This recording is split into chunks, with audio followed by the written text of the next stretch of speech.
hayotda bir marta yashaysizlar. Odamlarning milliyati qisiq bo'lmasligi kerak sizlarga.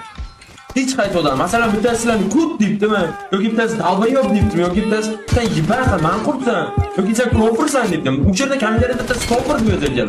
U yerda kofir deb yozilgan, o'zi kofir deb yozilgan. Birovning bilmasa bir kofir deyishgan. Bu odamning o'zini kofirligi. Bu gapni gapirsa ham o'zlaringga olmaylar, просто xuddalarga qo'yinglar.